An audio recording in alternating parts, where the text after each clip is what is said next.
When it comes to Excel macros and VBA, I'm all about flexibility and reusability. Don't reinvent the wheel every time you need to accomplish something, right? If you've already done it, just reuse that. And that's really what I want to discuss here during this lecture. I want to take a portion of our code, a portion of this procedure that we created called import text file, and I want to break it out of this procedure. I want to remove it from here, create a new procedure, tell it to do this work, right, whatever it is that we're about to accomplish here, and then make a call to it back into this procedure. This technique will allow us to take that one portion of code that we removed from here and reuse it in multiple scenarios. Imagine this. We've got this line of code back inside of our import text file procedure that does a variable called open files, and it makes it equal to the results of the application get open file name method. This is the one that opens up the prompt, the open window, where users get to pick the files. Well, that's something that I'm perhaps going to use not just in this one procedure, but perhaps in multiple procedures. Because you know what? Every time I prompt the user to open up a file, it may not be for copying and pasting the data. It might be for, hey, I want you to go open up this file that we're going to turn into a pivot table.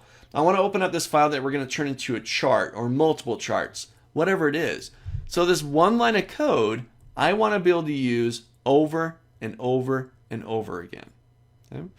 So I'm going to grab this line of code right here. I'm just going to grab it and I'm going to copy it. Control C. Because I'm about to move it to another procedure. So now I'm going to create the procedure. But you know what?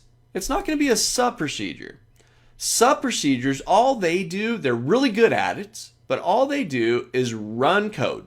They just run steps, run a procedure, right? Do A, B, and C, and D, and that's it. That's all you're going to do.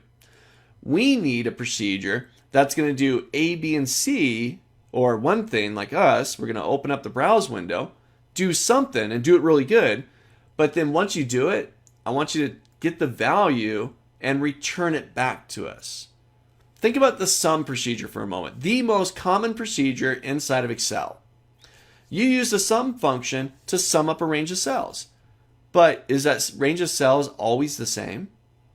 No, you can use the sum function in just about any scenario all over the place. That's what we're doing here. We're going to create a function procedure that does one thing, opens up the browse window, allows users to grab a file or multiple files, but then I now need to find out what files the user chose. So a function will tell a user what to do or run a line of code and then grab a value that we can then use. So let's create the function procedure. So I'm going to go up to insert. I'm going to insert a procedure.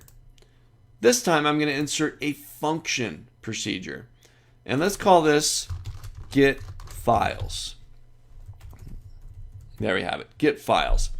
And I'll hit OK. It's still public. That's great. I'm going to hit OK. All right, and I've got the beginnings of this new procedure down here at the bottom called get files. Let's just move that up on our screen there. There we have it. All right, and I remember I said it's going to do one thing really well. And what was it going to do?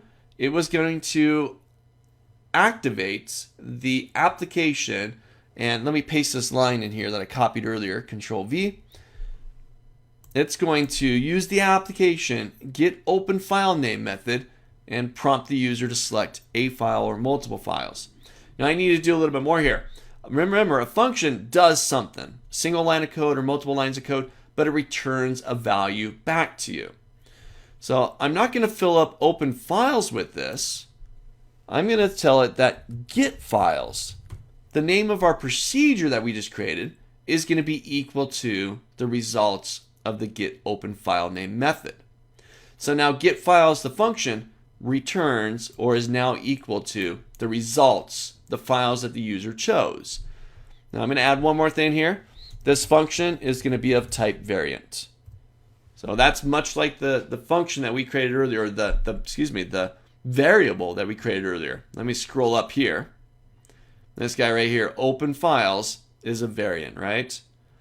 But here, get files is going to be of type variant because it's grabbing some files, right? Whatever types of files they are, text files or Excel files or whatever they are, whatever we're prompting the user to grab.